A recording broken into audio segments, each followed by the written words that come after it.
La promesa. Leyenda de Gustavo Adolfo Bécquer. Margarita lloraba con el rostro oculto entre las manos. Lloraba sin gemir, pero las lágrimas corrían silenciosas a lo largo de sus mejillas, deslizándose por entre sus dedos para caer en la tierra hacia la que había doblado su frente. Junto a Margarita estaba Pedro, quien levantaba de cuando en cuando los ojos para mirarla y, viéndola llorar, tornaba a bajarlos, guardando a su vez un silencio profundo. Y todo callaba alrededor, y parecía respetar su pena. Los rumores del campo se apagaban, el viento de la tarde dormía y las sombras comenzaban a envolver los espesos árboles del soto. Así transcurrieron algunos minutos, durante los cuales se acabó de borrar el rastro de luz que el sol había dejado al morir en el horizonte.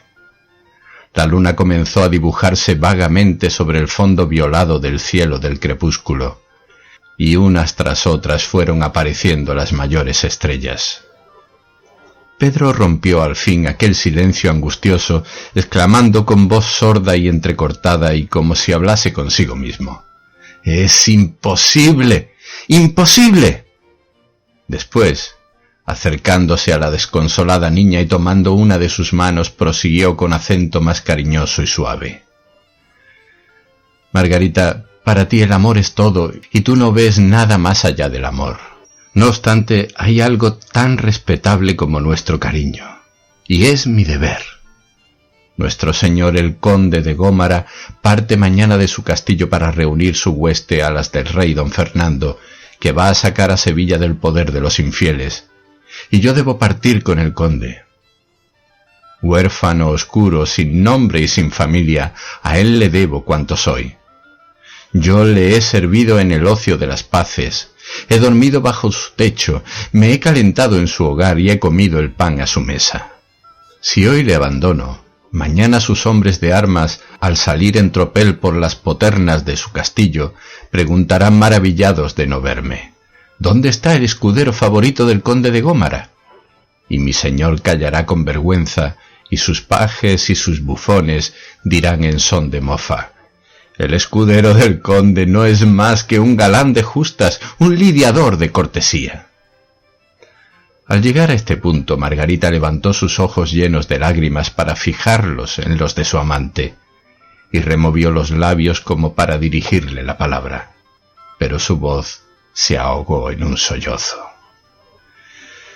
Pedro, con acento aún más dulce y persuasivo, prosiguió así: «No llores, por Dios, Margarita, no llores, porque tus lágrimas me hacen daño.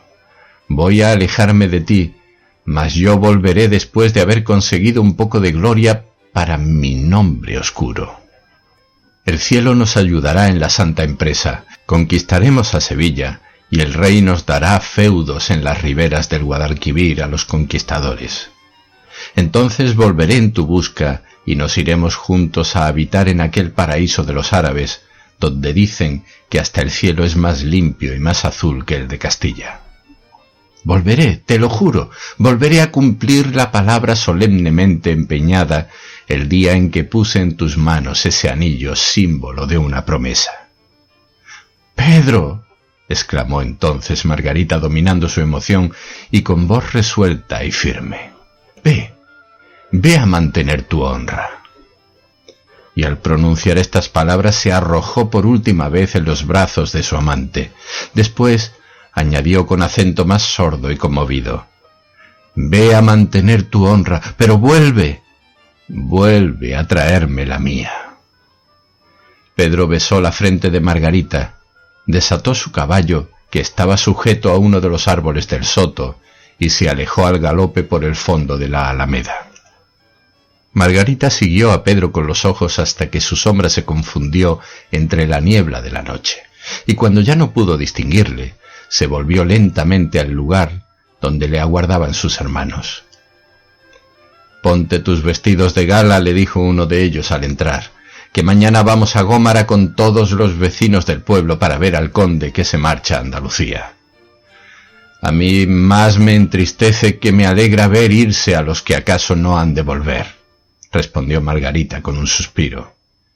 Sin embargo, insistió el otro hermano, has de venir con nosotros, y has de venir compuesta y alegre. Así no dirán las gentes murmuradoras que tienes amores en el castillo y que tus amores se van a la guerra. Apenas rayaba en el cielo la primera luz del alba, cuando empezó a oírse por todo el campo de Gómara la aguda trompetería de los soldados del conde, y los campesinos que llegaban en numerosos grupos de los lugares cercanos vieron desplegarse al viento el pendón señorial en la torre más alta de la fortaleza. Unos sentados al borde de los fosos, otros subidos en las copas de los árboles, estos vagando por la llanura, aquellos coronando las cumbres de las colinas, los de más allá formando un cordón a lo largo de la calzada. Ya haría cerca de una hora que los curiosos esperaban el espectáculo, no sin que algunos comenzaran a impacientarse. Cuando volvió a sonar de nuevo el toque de los clarines, rechinaron las cadenas del puente, que cayó con pausa sobre el foso, y se levantaron los rastrillos, mientras se abrían de par en par y gimiendo sobre sus goznes las pesadas puertas del arco que conducía al patio de armas.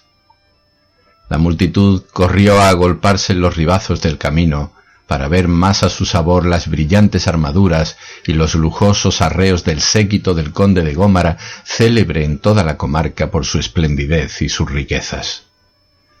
Rompieron la marcha los farautes que, deteniéndose de trecho en trecho, pregonaban en voz alta y a son de caja las cédulas del rey, llamando a sus feudatarios a la guerra de moros y requiriendo a las villas y lugares libres para que diesen paso y ayuda a sus huestes.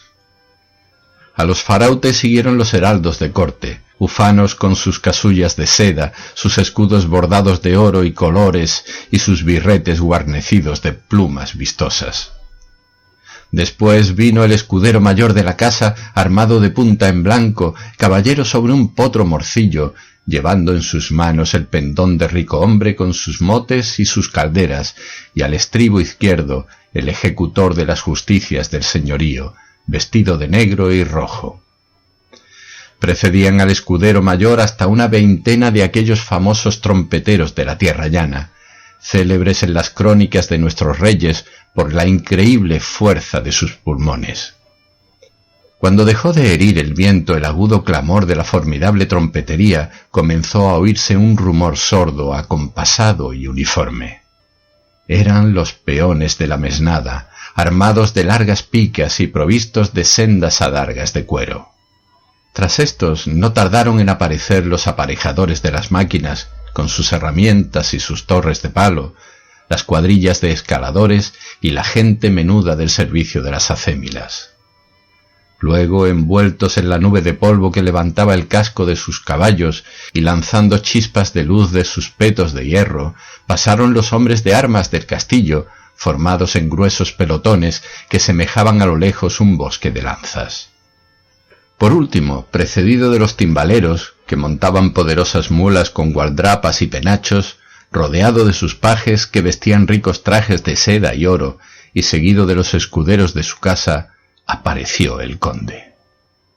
Al verle, la multitud levantó un clamor inmenso para saludarle, y entre el confuso vocerío se ahogó el grito de una mujer, que en aquel momento cayó desmayada y como herida de un rayo en los brazos de algunas personas que acudieron a socorrerla. Era Margarita, que había conocido a su misterioso amante en el muy alto y muy temido señor conde de Gómara, uno de los más nobles y poderosos feudatarios de la corona de Castilla. El ejército de don Fernando, después de salir de Córdoba, había venido por sus jornadas hasta Sevilla, no sin haber luchado antes en Écija, Carmona y Alcalá del Río de Guadaira, donde una vez expugnado el famoso castillo, puso los reales a la vista de la ciudad de los infieles. El conde de Gómara estaba en la tienda sentado en un escaño de alerce y inmóvil, pálido, terrible, las manos cruzadas sobre la empuñadura del montante y los ojos fijos en el espacio, con esa vaguedad del que parece mirar un objeto y sin embargo no ve nada de cuanto hay a su alrededor. A un lado y de pie le hablaba el más antiguo de los escuderos de su casa, el único que en aquellas horas de negra melancolía hubiera osado interrumpirle sin atraer sobre su cabeza la explosión de su cólera. «¿Qué tenéis, señor?», le decía. «¿Qué mal os aqueja y consume? Triste vais al combate y triste volvéis, aun tornando con la victoria.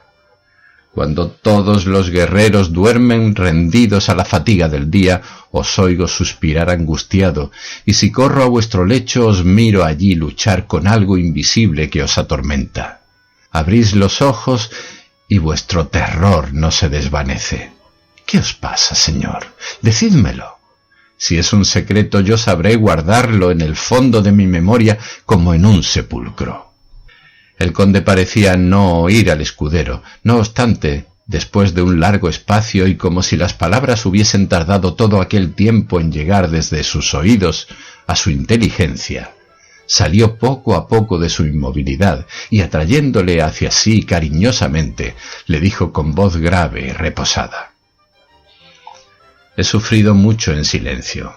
Creyéndome juguete de una vana fantasía, hasta ahora he callado por vergüenza. Pero no es ilusión lo que me sucede. Yo debo de hallarme bajo la influencia de alguna maldición terrible. El cielo o el infierno deben de querer algo de mí, y lo avisan con hechos sobrenaturales. ¿Te acuerdas del día de nuestro encuentro con los moros de Nebrija en el aljarafe de Triana? Éramos pocos. La pelea fue dura, y yo estuve a punto de perecer.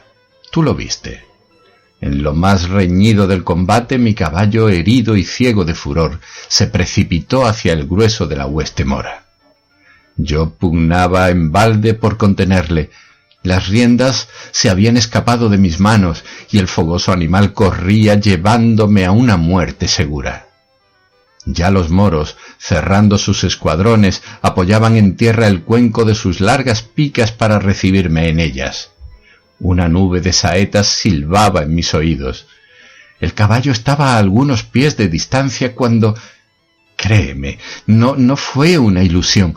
Vi una mano que, agarrándole de la brida, lo detuvo con una fuerza sobrenatural y, volviéndole en dirección a las filas de mis soldados, me salvó milagrosamente. En vano pregunté a unos y otros por mi Salvador. Nadie lo conocía, nadie lo había visto. Cuando volabais a estrellaros en la muralla de picas, me dijeron, ibais solo, completamente solo. Por eso nos maravillamos al veros tornar, sabiendo que ya el corcel no obedecía al jinete.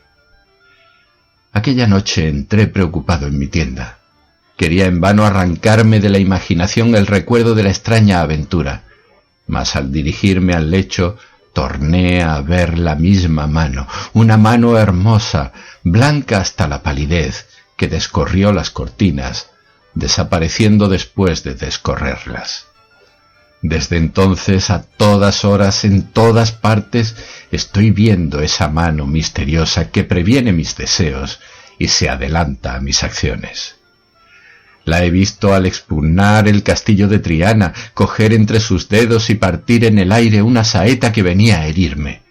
La he visto en los banquetes donde procuraba ahogar mi pena entre la confusión y el tumulto, escanciar el vino en mi copa, y siempre se halla delante de mis ojos, y por donde voy me sigue, en la tienda, en el combate, de día, de noche. Ahora mismo, mírala aquí apoyada suavemente en mis hombros. Al pronunciar estas últimas palabras, el conde se puso de pie y dio algunos pasos como fuera de sí y embargado de un terror profundo. El escudero se enjugó una lágrima que corría por sus mejillas. Creyendo loco a su señor, no insistió, sin embargo, en contrariar sus ideas, y se limitó a decirle con voz profundamente conmovida: «Venid, salgamos un momento de la tienda. ¿Acaso la brisa de la tarde refrescará vuestras sienes, calmando ese incomprensible dolor para el que yo no hallo palabras de consuelo?» El real de los cristianos se extendía por todo el campo de Guadaira hasta tocar en la margen izquierda del Guadalquivir. Enfrente del Real y destacándose sobre el luminoso horizonte se alzaban los muros de Sevilla, flanqueados de torres almenadas y fuertes. Por encima de la corona de almenas rebosaba la verdura de los 1000 jardines de la morisca ciudad, y entre las oscuras manchas del follaje lucían los miradores blancos como la nieve, los minaretes de las mezquitas y la gigantesca atalaya, sobre cuyo aéreo pretil alzaban chispas de luz, heridas por el sol las 4 grandes bolas de oro que desde el campo de los cristianos parecían 4 llamas. La empresa de don Fernando, una de las más heroicas y atrevidas de aquella época, había traído a su alrededor a los más célebres guerreros de los diferentes reinos de la península, no faltando algunos que de países extraños y distantes vinieran también, llamados por la fama a unir sus esfuerzos a los del Santo Rey. Tendidas a lo largo de la llanura mirábanse, pues, tiendas de campaña de todas formas y colores, sobre el remate de las cuales ondeaban al viento distintas enseñas con escudos partidos, astros, grifos, leones, cadenas, barras y calderas, y otras 100 y 100 figuras o símbolos heráldicos que pregonaban el nombre y la calidad de sus dueños. Por entre las calles de aquella improvisada ciudad circulaban en todas direcciones multitud de soldados, que hablando dialectos diversos y vestidos cada cual al uso de su país, y cada cual armado a su guisa, formaban un extraño y pintoresco contraste. Aquí descansaban algunos señores de las fatigas del combate sentados en escaños de alerce a la puerta de sus tiendas y jugando a las tablas, en tanto que sus pajes les escanciaban el vino en copas de metal. Allí algunos peones aprovechaban un momento de ocio para aderezar y componer sus armas, rotas en la última refriega. Más allá cubrían de saetas un blanco los más expertos ballesteros de la hueste entre las aclamaciones de la multitud, pasmada de su destreza.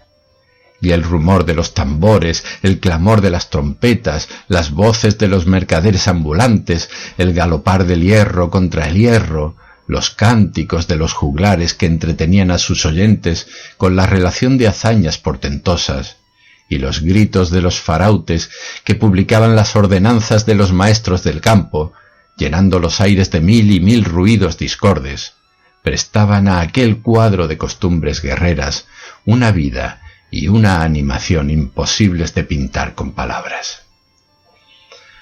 El conde de Gómara, acompañado de su fiel escudero, atravesó por entre los animados grupos sin levantar los ojos de la tierra, silencioso, triste, como si ningún objeto hiriese su vista ni llegase a su oído el rumor más leve.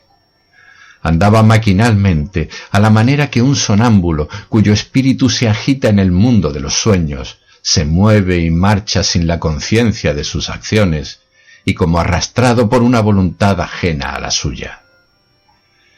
Próximo a la tienda del rey, en medio de un corro de soldados, pajecillos y gente menuda que le escuchaban con la boca abierta, apresurándose a comprarle algunas baratijas que anunciaba a voces y con hiperbólicos encomios, había un extraño personaje, mitad romero, mitad juglar, que ora recitando una especie de letanía en latín bárbaro, ora diciendo una bufonada o una chocarrería, mezclaba en su interminable relación chistes capaces de poner colorado a un ballestero con oraciones devotas, historias de amores picarescos con leyendas de santos. En las inmensas alforjas que colgaban de sus hombros se hallaban revueltos y confundidos 1000 objetos diferentes, cintas tocadas en el sepulcro de Santiago, cédulas con palabras que él decía ser hebraicas, las mismas que dijo el rey Salomón cuando fundaba el templo, y las únicas para libertarse de toda clase de enfermedades contagiosas. Bálsamos maravillosos para pegar a hombres partidos por la mitad, evangelios cosidos en bolsitas de brocatel, secretos para hacerse amar de todas las mujeres, reliquias de los santos patronos de todos los lugares de España, joyuelas, cadenillas, cinturones, medallas y otras muchas baratijas de alquimia de vidrio y de plomo. Cuando el conde llegó cerca del grupo que formaban el romero y sus admiradores, comenzaba éste a templar una especie de bandolina o guzla árabe con que acompaña en la relación de sus romances. Después que hubo estirado bien las cuerdas unas tras otras y con mucha calma, mientras su acompañante daba la vuelta al corro sacando los últimos cornados de la flaca escarcela de los oyentes, el romero empezó a cantar con voz gangosa y con un aire monótono y plañidero, un romance que siempre terminaba con el mismo estribillo. El conde se acercó al grupo y prestó atención. Por una coincidencia al parecer extraña, el título de aquella historia respondía en un todo a los lúgubres pensamientos que embargaban su ánimo. Según había anunciado el cantor antes de comenzar, el romance se titulaba El romance de la mano muerta. Al oír el escudero tan extraño anuncio, pugnó por arrancar a su señor de aquel sitio, pero el conde, con los ojos fijos en el juglar, permaneció inmóvil, escuchando esta cantiga. La niña tiene un amante que escudero se decía. El escudero le anuncia que a la guerra se partía. Te vas y acaso no tornes, tornaré por vida mía. Mientras el amante jura, diz que el viento repetía. Mal haya quien en promesas de hombre fía. El conde con la mesnada de su castillo salía. Ella, que le ha conocido, con gran aflicción gemía. ¡Ay de mí, que se va el conde y se lleva la honra mía! Mientras la cuitada llora, diz que el viento repetía. Mal haya quien en promesas de hombre fía. Su hermano, que estaba allí, estas palabras oía. Nos has deshonrado, dice. Me juró que tornaría. No te encontrarás si torna donde encontrarte solía. Mientras la infelice muere, diz que el viento repetía. Mal haya quien en promesas de hombre fía. Muerta la llevan al soto, la han enterrado en la umbría. Por más tierra que la echaban, la mano no se cubría, la mano donde un anillo que le dio el conde tenía. De noche sobre la tumba, diz que el viento repetía. Mal haya quien en promesas de hombre fía. Apenas el cantor había terminado la última estrofa, cuando rompiendo el muro de curiosos que se apartaban con respeto al reconocerle, el conde llegó a donde se encontraba el romero y cogiéndole con fuerza del brazo le preguntó en voz baja y convulsa. ¿De qué tierra eres? De tierra de Soria, le respondió éste sin alterarse. ¿Y dónde has aprendido ese romance? ¿A quién se refiere la historia que cuentas? Volvió a exclamar su interlocutor cada vez con muestras de emoción más profunda. Señor, dijo el romero clavando sus ojos en los del conde con una fijeza imperturbable. Esta cantiga la repiten de unos en otros los aldeanos del campo de Gómara, y se refiere a una desdichada cruelmente ofendida por un poderoso. Altos juicios de Dios han permitido que al enterrarla quedase siempre fuera de la sepultura la mano en que su amante le puso un anillo al hacerle una promesa. Vos sabréis quizá a quién toca cumplirla. En un lugarejo miserable y que se encuentra a un lado del camino que conduce a Gómara, he visto no hace mucho el sitio en donde se asegura tuvo lugar la extraña ceremonia del casamiento del conde. Después que éste, arrodillado sobre la humilde fosa, estrechó en la suya la mano de Margarita, y un sacerdote autorizado por el Papa bendijo la lúgubre unión, es fama que cesó el prodigio, y la mano muerta se hundió para siempre. Al pie de unos árboles añosos y corpulentos hay un pedacito de prado, que al llegar la primavera se cubre espontáneamente de flores. La gente del país dice que allí está enterrada Margarita.